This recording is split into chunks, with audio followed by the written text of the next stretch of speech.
Hello friends. कैसे हो आप सब? बिल्कुल मस्त। तो देखो, आज से मैं कुछ इम्पोर्टेंट देखो, जितना ज़्यादा नया पढ़ते जाएंगे, कोई कमी नहीं है दुनिया में नए की।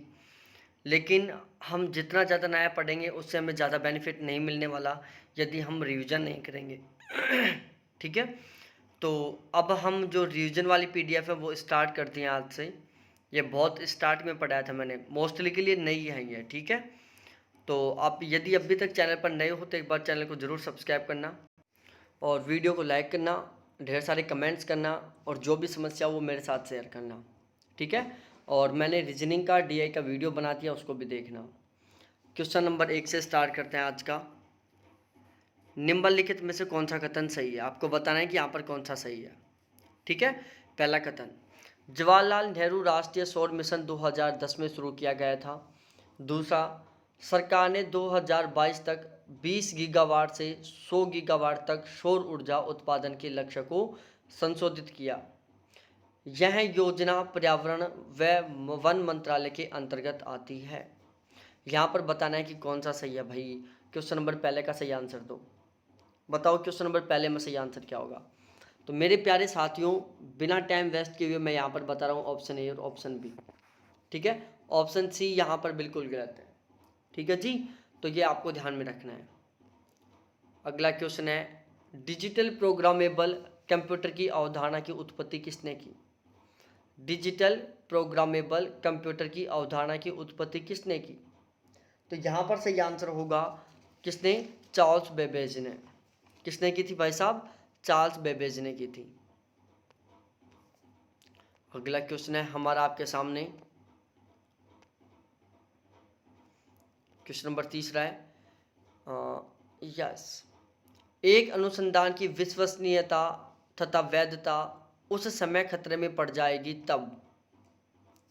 एक अनुसंधान की विश्वसनीयता और वैधता उस समय खतरे में पड़ जाएगी जब पहला, शोधकर्ता स्वयं भी निष्कर्ष निकालने की पर्याप्त योग्यता न रखता हो।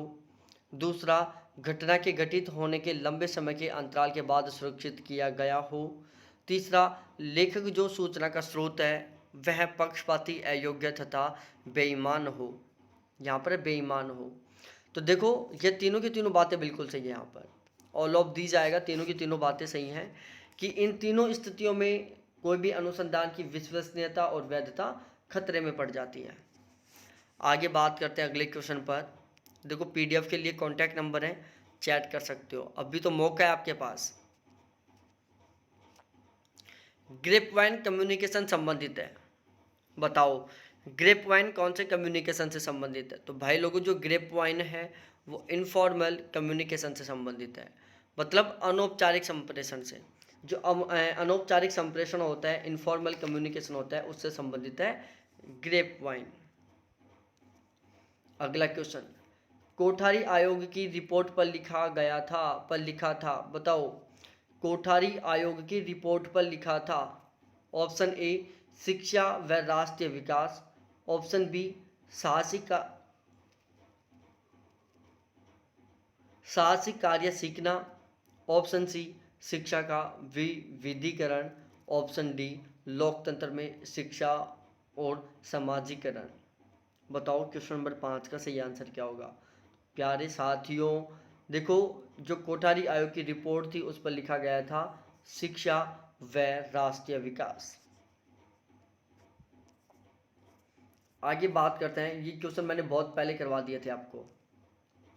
अगला क्वेश्चन, क्वेश्चन नंबर 6, एक शोधकर्ता केवल 10 सदस्यों को 500 की कुल जनसंख्या में से चुनता है और इसे ठीक समझता है क्योंकि उसे अपने सुपरवाइजर द्वारा सलाह दी गई है। ऑप्शन बी, वह एक अच्छा शोधकर्ता है। ऑप्शन सी, जनसंख्या सद्गुणीय थी। Option D, all of these. बिल्कुल इसी तरीके के क्वेश्चन आ रहे हैं आपके बार पेपर में, बिल्कुल एज इट इज इसी तरीके से अंडरस्टैंडिंग लेवल के क्वेश्चन आ रहे हैं। यहाँ पर सही आंसर है भाई, जनसंख्या सद्गुणी थी। अगला क्वेश्चन, जब संप्रेषण, क्वेश्चन नंबर 7वां है,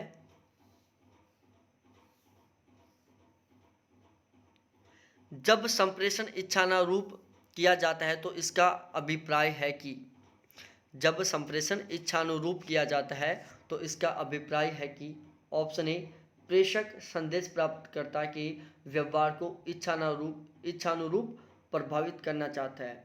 ऑप्शन बी है, प्रभावी संप्रेषण सूचना के आधार पर कार्य की एक प्रक्रिया है। ऑप्शन सी, वाणी संप्रेषण से हमें संसार की भावनाओं का पता चलता है। Option D, none of these. बताओ क्वेश्चन नंबर 7 में सही आंसर क्या होगा। वीडियो को रोक रोक के आंसर दे सकते हो, लेकिन आंसर सही देना है। हर हाल में आंसर सही देना है, चाहे वीडियो को रोक रोक के आंसर दो, कैसे भी दो।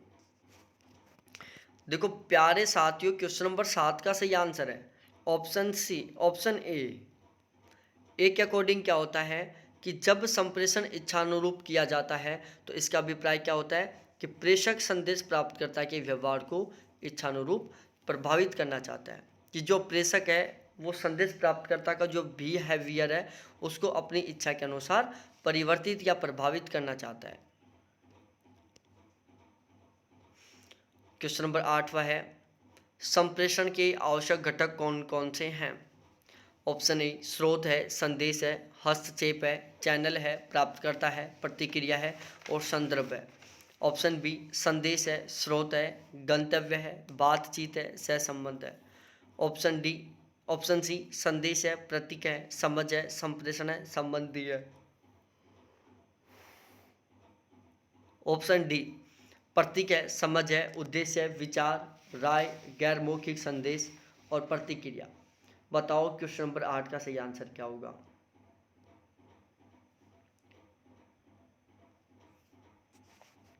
देखो प्यारे साथियों, यहाँ पर क्या होगा, स्रोत, संदेश, हस्तक्षेप, चैनल, प्राप्तकर्ता, प्रतिक्रिया और संदर्भ। स्रोत, संदेश, हस्तक्षेप, चैनल, प्राप्तकर्ता, प्रतिक्रिया और संदर्भ, ये सभी के सभी क्या हैं, संप्रेषण के आवश्यक घटक हैं। अगला क्वेश्चन, 9वां क्वेश्चन बहुत शानदार है। कौन सी जोड़ी टीम और लीडर के समान संबंध दिखाती है। यहाँ पर कौन सी जोड़ी है जो टीम और लीडर के समान संबंध दिखाती है। परिवार और पिता, समूह और कप्तान, निर्देशक और फिल्म, सरकार और मंत्री। सभी यूनिटों के मिक्स क्वेश्चन है यहाँ पर। तो देखो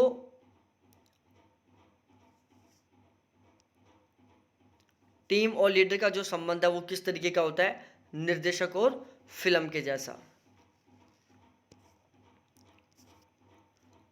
समाज में संचार नियंत्रण प्रणालियों के विज्ञान को कहा जाता है। समाज में संचार नियंत्रण प्रणालियों के विज्ञान को कहा जाता है साइबरनेटिक्स कहा जाता है, सूचना विज्ञान कहा जाता है, सेमियोटिक्स कहा जाता है या साइनोप्सिस कहा जाता है। बताओ समाज में संचार नियंत्रण प्रणालियों के विज्ञान को कहा जाता है। ये मेरे खुद के बनाए हुए क्वेश्चन है भाई लोगों। तो भाई लोगों इसको कहा जाता है साइबरनेटिक्स।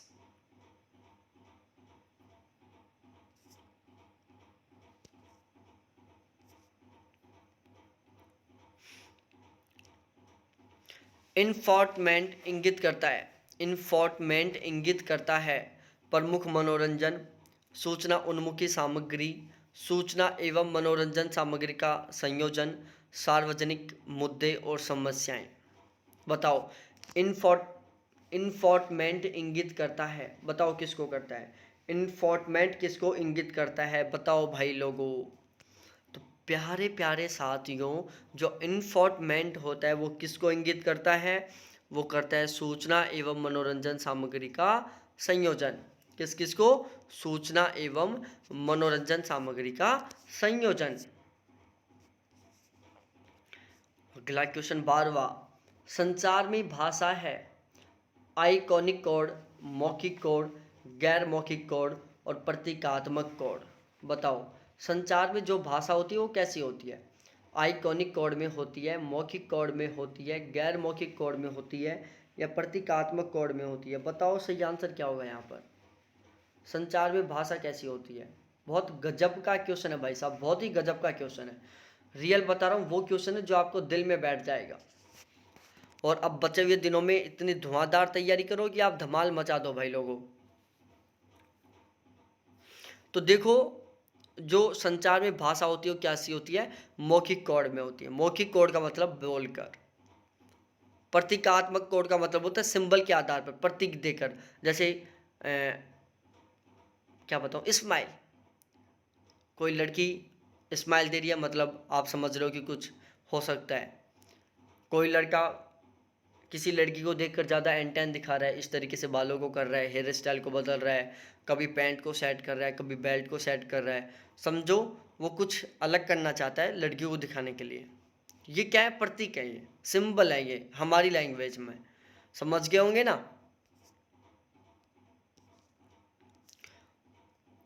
अगला क्वेश्चन, संचार में चयनात्मक प्रतिधारणा का अर्थ है। संचार में चयनात्मक प्रतिधारणा का अर्थ है केवल उसी को बनाए रखना जो, केवल दृश्यों को बनाए रखना, पूर्ण में पुनः प्राप्त संदेश, केवल मौखिक संदेश बनाए रखना। तो प्यारे प्यारे साथियों, संचार में चयनात्मक प्रतिधारणा का अर्थ क्या होता है, केवल उसी को बनाए रखना जो। ठीक है, संचार में चयनात्मक प्रतिधारणा का मतलब क्या होता है, केवल उसी को ही बनाए रखना, चयन करना। जैसे क्लास में 100 स्टूडेंट बैठे हुए हैं, टीचर किसी एक को चयन कर लेता है, जैसे मॉनिटर को चयन कर लेता है, तो टीचर का फोकस ऑलवेज किस पर रहता है, मॉनिटर पर रहता है। अगला क्वेश्चन है 14वां, संगठन के भीतर सूचना संचार नेटवर्क के रूप में जाना जाता है। संगठन के भीतर सूचना संचार नेटवर्क के रूप में जाना जाता है। पारस्परिक संचार, इंट्रापर्सनल कम्युनिकेशन, मास कम्युनिकेशन, अंगूर बेल संचार। बताओ कितना गजब क्वेश्चन है भाई, बहुत मेहनत की थी मैंने ये स्टार्टिंग में, कि संगठन के भीतर सूचना संचार नेटवर्क के रूप में जाना जाता है। बताओ, बहुत गजब का क्वेश्चन है, आंसर दो भाई लोगों। अंगूर बेल संचार।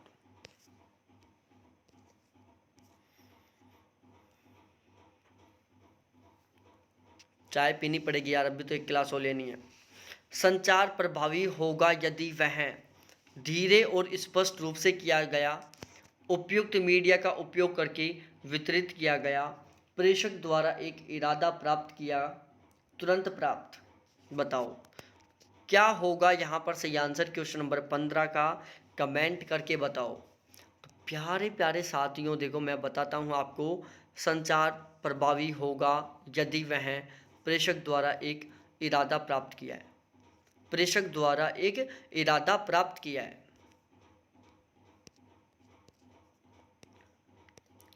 अगला क्वेश्चन,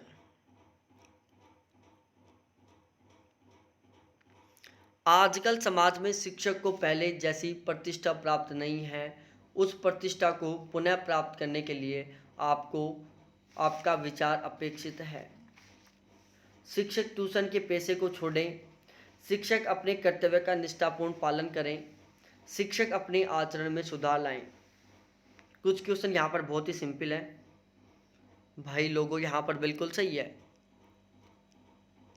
उनको ये तीनों कामें करने चाहिए, ऑल ऑफ दीज होगा यहाँ पर सही आंसर। अगला क्वेश्चन, शिक्षक की कथनी और करनी में भेद नहीं होना चाहिए, यह कथन किसका है? रविंद्रनाथ टैगोर का, जाकिर हुसैन का, गोपाल कृष्ण का, या महात्मा गांधी का? कि भाई शिक्षक की करनी और कथनी में अंतर नहीं होना चाहिए, किसने कहा था? महात्मा गांधी जी ने कहा था।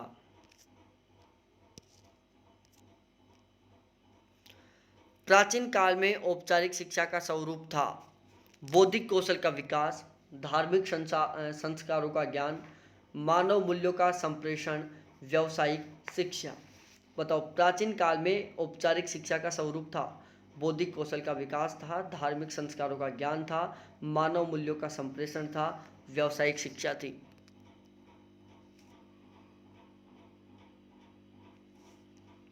तो देखो क्वेश्चन नंबर 18 में सही आंसर होगा, प्राचीन काल में औपचारिक शिक्षा का स्वरूप कैसा था? धार्मिक संस्कारों का ज्ञान, धार्मिक संस्कारों का ज्ञान। आगे बढ़ते हैं क्वेश्चन नंबर 19 पर। आपके विचार से शिक्षा में हो रहे ह्रास को रोकने के लिए आवश्यक है। कि भाई हमारे विचार से जो शिक्षा में ह्रास हो रहा है ना, उसको रोकने के लिए क्या क्या आवश्यक विचार हैं। पहला, विद्यालयों में पुलिस की व्यवस्था, अध्यापकों द्वारा नियमित कक्षा शिक्षण, योग्यतावान अध्यापक, विद्यार्थी एवं शिक्षक के संबंध। देखो क्वेश्चन नंबर जो 19 है उसका आंसर एक है सटीक सा आंसर ऑप्शन बी, अध्यापकों द्वारा नियमित कक्षा शिक्षण। आज का लास्ट क्वेश्चन है क्वेश्चन नंबर 20वां। क्वेश्चन तो बहुत सारे हैं यहाँ पर। तो सतत तथा व्यापक मूल्यांकन की विशेषताएं क्या है। ऑप्शन ए, यह कई परीक्षा देकर छात्रों पर काम का बोझ बढ़ाता है। यह ग्रेड के साथ अंक बदलता है। यह छात्र के हर पहलू का मूल्यांकन करता है। यह परीक्षा की भय को कम करता है। बताओ यहाँ पर सही आंसर क्या होगा। ऑप्शन सारे के सारे दिख रहे हैं आपको। तो मेरे प्यारे प्यारे साथियों, यहाँ पर ऑप्शन सी बिल्कुल सही है, बी सी डी। सतत और व्यापक मूल्यांकन में क्या होता है, यह ग्रेड के साथ अंक बदलता है, यह छात्र के हर पहलू का मूल्यांकन करता है, यह परीक्षा में भय को कम करता है। ठीक है, तो इसी के साथ हमारी क्लास का द एंड होता है। 16 मिनट में हमने बहुत सारे क्वेश्चन पढ़ लिए, टोटल 20 क्वेश्चन। 20 क्वेश्चन बहुत होता है एक तरीके से। ठीक है, तो टोटल 20 क्वेश्चन हमारे कंप्लीट हो गए। ये क्लास लाइव होती तो ये क्लास समथिंग 35 मिनट के आसपास हो जाती। ठीक है, तो बचे हुए टाइम में हम ऐसे क्वेश्चन सॉल्व करेंगे। थैंक्स सभी को देखने के लिए, बाय।